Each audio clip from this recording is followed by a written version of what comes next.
Hello साथियों, स्वागत है आपका। आज से हम एक नए सेट सीरीज की बात करने वाले हैं, group D special practice set, जो एग्ज़ाम के लिए काफ़ी इंपॉर्टेंट क्वेश्चंस है। ग्रुप डी के लिए उसको ध्यान में रखते हुए हम ये क्वेश्चंस करवाएंगे। जनवरी से लेकर अगस्त तक जितने भी क्वेश्चंस इंपॉर्टेंट होंगे, सारे क्वेश्चंस को इस सेट में हम लाते जाएंगे और रोज़ आपको एक सेट मिलेगा, जो एग्ज़ाम के लिए काफ़ी महत्वपूर्ण होंगे, क्योंकि ये जितने भी क्वेश्चंस हैं सारे इस एग्ज़ाम को ध्यान में रखते हुए बनाया गया है। तो चलिए शुरू करते हैं। ये हमारा फर्स्ट सेट है। पहला क्वेश्चन है, 2 जून 2026 को तेलंगाना ने अपना कौन सा स्थापना दिवस मनाया है? तो ऑप्शन सी सही है, बारहमा।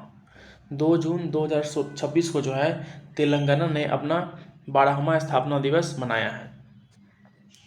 तेलंगाना जो है 2 जून 2014 को आंध्र प्रदेश पुनर्गठन अधिनियम के तहत अस्तित्व में आया था। नेक्स्ट है,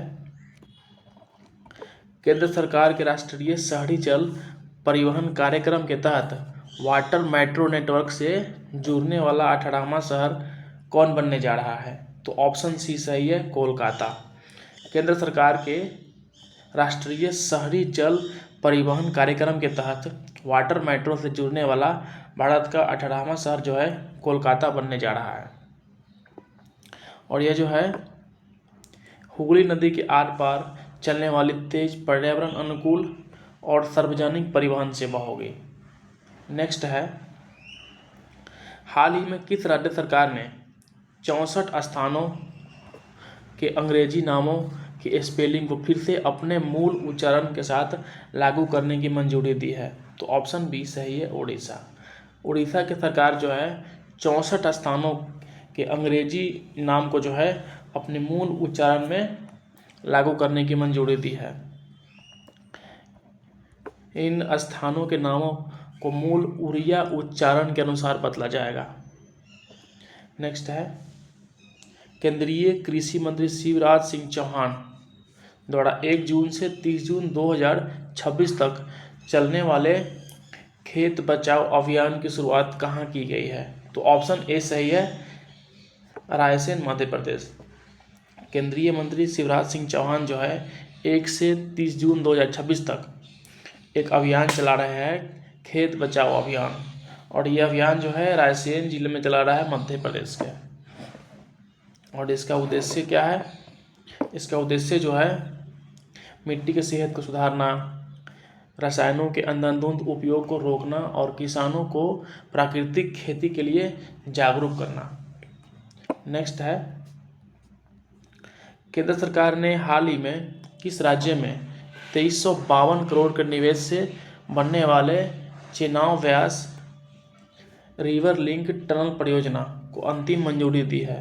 तो ऑप्शन सी सही है, हिमाचल प्रदेश। केंद्र सरकार ने जो है 2352 करोड़ के निवेश करके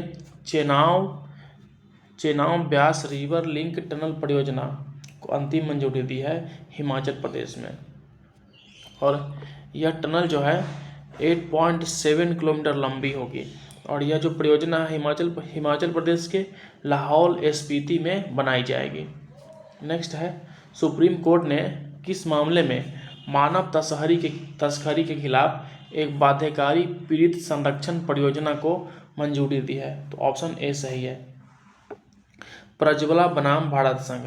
सुप्रीम कोर्ट जो है प्रज्वला बनाम भारत संघ के मामले में मानव तस्करी के खिलाफ एक पीड़ित संरक्षण बोर्ड की स्थापना की है। अदालत ने माना है कि पीड़ितों को पुनर्वास भारतीय संविधान के जो अनुच्छेद है 21 और 23 के तहत मौलिक अधिकार है। नेक्स्ट है, जल जीवन मिशन 2.0 के अंतर्गत पानी की गुणवत्ता और आपूर्ति को सुनिश्चित करने के लिए जल शक्ति मंत्रालय ने कितने राज्यों और केंद्र शासित प्रदेश के साथ MOU पर हस्ताक्षर किए हैं? तो ऑप्शन सी सही है, 5 राज्य में। जल जीवन मिशन 2.0 के अंतर्गत पानी की गुणवत्ता और आपूर्ति को सुनिश्चित करने के लिए जल शक्ति मंत्रालय ने 5 राज्यों में 5 राज्यों के साथ MOU पर हस्ताक्षर किए हैं। और इसका जो उद्देश्य रहता है, ये उद्देश्य है हर घर में स्वच्छ पेयजल को उपलब्ध कराना, यही इसका मेन लक्ष्य रहा है। और ये जो है 5 राज्य में अरुणाचल प्रदेश, झारखंड, तमिलनाडु, नागालैंड और पुडुचेरी के साथ MOU पर हस्ताक्षर किए हैं। नेक्स्ट है नशीली दवाइयों की तस्करी को रोकने के लिए भारत म्यांमार के बीच 8वीं द्विपक्षीय ड्रग कंट्रोल कोऑपरेशन बैठक 2 जून 2026 को कहाँ आयोजित की गई? तो ऑप्शन ए सही है, नई दिल्ली में। नई दिल्ली में जो है भारत और म्यांमार के बीच 8वीं द्विपक्षीय ड्रग कंट्रोल कोऑपरेशन बैठक जो है 2 जून 2026 को आयोजित की गई थी। यह द्विपक्षीय ड्रग कंट्रोल कोऑपरेशन नई दिल्ली में आयोजित की गई थी। भारतीय प्रतिनिधि मंडल का नेतृत्व NCB के महानिदेशक अनुराग गर्ग ने किया था, जबकि म्यांमार टीम का जो नेतृत्व है ये थांग लिविंग मोंग ने किया था। नेक्स्ट है हाल ही में किस देश के उपराष्ट्रपति पॉल सिपोकोसा मासातिले ने राष्ट्रपति भवन में द्रौपदी मुर्मू से मुलाकात की? तो ऑप्शन सी सही है, दक्षिण अफ्रीका। हाल ही में जो दक्षिण अफ्रीका के उपराष्ट्रपति पॉल सिपोकोसा मासातिले जो है राष्ट्रपति भवन में द्रौपदी मुर्मू से मुलाकात की है। दक्षिण अफ्रीका के उपराष्ट्रपति पॉल सिपोकोसा मासातिले ने भारत का दौरा किया और राष्ट्रपति से मुलाकात की। दोनों नेताओं ने ग्लोबल साउथ के विकास और टेक्नोलॉजी, फार्मास्यूटिकल, ऊर्जा व MSME जैसे क्षेत्रों में सहयोग की चर्चा की है। नेक्स्ट है मिट्टी के तहत भाषणी डिवीजन ने open source multilanguage voice fast AI समाधानों के लिए कौन सा चैलेंज शुरू किया है? तो ऑप्शन बी सही है, बियोमा इनोवेशन चैलेंज। मिट्टी के तहत जो है भाषणी डिवीजन ने open source multilingual voice fast AI समाधानों के लिए बियोमा इनोवेशन चैलेंज शुरू किया है।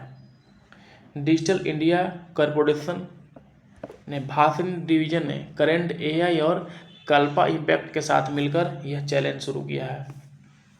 यह पहल ऐसे AI समाधान विकसित करने पर केंद्रित है जो ऑफलाइन और कम कनेक्टिविटी वाले माहौल में भी काम कर सके। नेक्स्ट है राष्ट्रपति द्रौपदी मुर्मू ने एकीकृत जनजातीय विकास एजेंसी को सुदृढ़ीकरण पर राष्ट्रीय सम्मेलन का उद्घाटन कहाँ किया है? तो ऑप्शन सी सही है, नई दिल्ली में। राष्ट्रपति द्रौपदी मुर्मू जो है एकीकृत जनजातीय विकास एजेंसी को सुदृढ़ीकरण पर राष्ट्रीय सम्मेलन का जो उद्घाटन है नई दिल्ली में किया है। राष्ट्रपति 3 जून 2026 को विज्ञान भवन में इस सम्मेलन का उद्घाटन किया। इस अवसर पर राष्ट्रपति 75 स्पेस लैब्स का भी उद्घाटन किया। नेक्स्ट है लाओस के उप प्रधानमंत्री और विदेश मंत्री जिन्होंने हाल ही में नई दिल्ली के द्विपक्षीय संबंध पर चर्चा की, उसका नाम क्या है? तो ऑप्शन बी सही है, थोंगसावन फोमबिहाने। ये उसके राष्ट्रपति और विदेश मंत्री हैं जिन्होंने हाल ही में नई दिल्ली में द्विपक्षीय संबंधों पर चर्चा किया है। लाओस के उप प्रधानमंत्री और विदेश मंत्री थोंगसावन फोमबिहाने ने भारत का दौरा किया। उन्होंने दिल्ली में राष्ट्रपति द्रौपदी मुर्मू से मुलाकात की और दोनों देशों के बीच द्विपक्षीय संबंधों को मजबूत करने पर चर्चा की। नेक्स्ट है भारत की ब्रिक्स अध्यक्षता के तहत पहली ब्रिक्स भ्रष्टाचार विरोधी कार्य यानी कि ACWG बैठक की अध्यक्षता किसने की? तो ऑप्शन बी सही है, रचना शाह। भारत की ब्रिक्स अध्यक्षता के तहत पहली ब्रिक्स भ्रष्टाचार विरोधी कार्य समूह की जो बैठक की जो अध्यक्षता है रचना शाह ने किया है।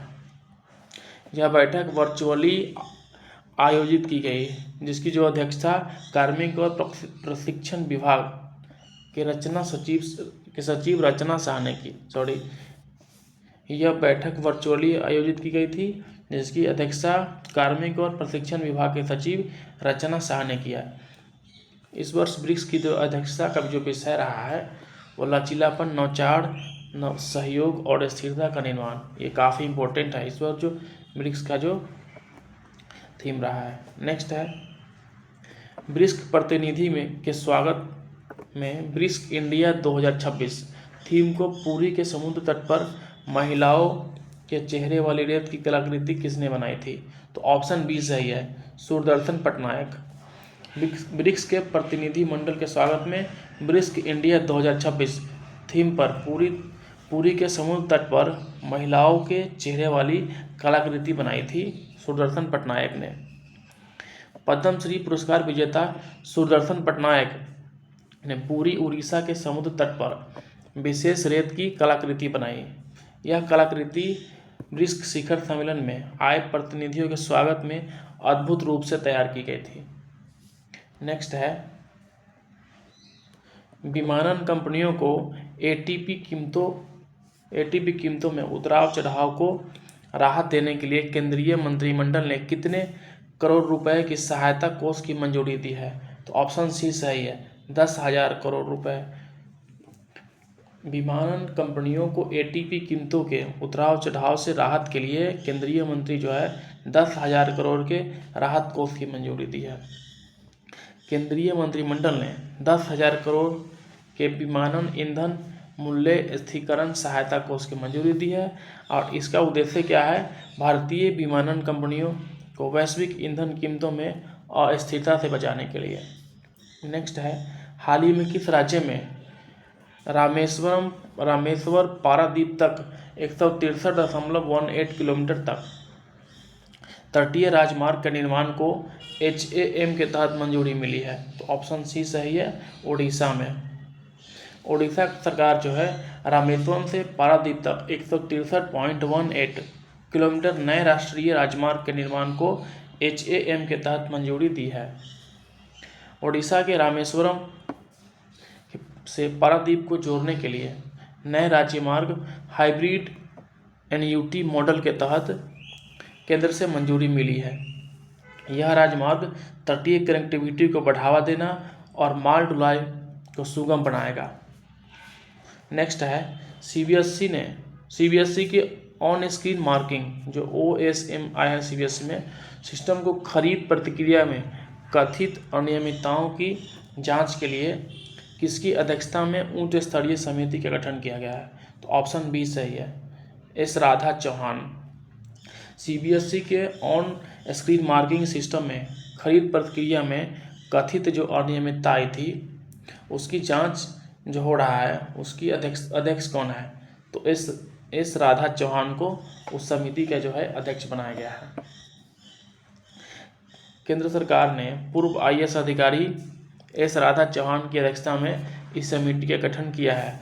समिति टेंडर प्रक्रिया और खरीद में हुई कथित गड़बड़ियों की विस्तृत जांच करेगी। नेक्स्ट है असम के सुनहरे मूंगा सिल्क को वैश्विक स्तर पर प्रीमियम लग्जरी ब्रांड के रूप में स्थापित करने के लिए कौन सा मिशन लॉन्च किया गया है? तो ऑप्शन बी सही है, मिशन स्नेह जोरी। असम के सुनहरे मूंगा सिल्क को वैश्विक स्तर पर एक प्रीमियम लग्जरी ब्रांड के रूप में स्थापित करने के लिए मिशन स्नेह जोड़ी शुरू किया गया है। केंद्रीय पूर्वोत्तर क्षेत्र विकास मंत्रालय ने कपड़ा मंत्रालय और असम सरकार के सहयोग से मिशन स्नेह जोड़ी लॉन्च किया गया है। मूंगा सिल्क विश्व का एकमात्र प्राकृतिक सुनहरा रेशम है जो मुख्य रूप से असम में ही उत्पादित होती है। तो साथियों इस सीरीज में आज के लिए बस इतना ही।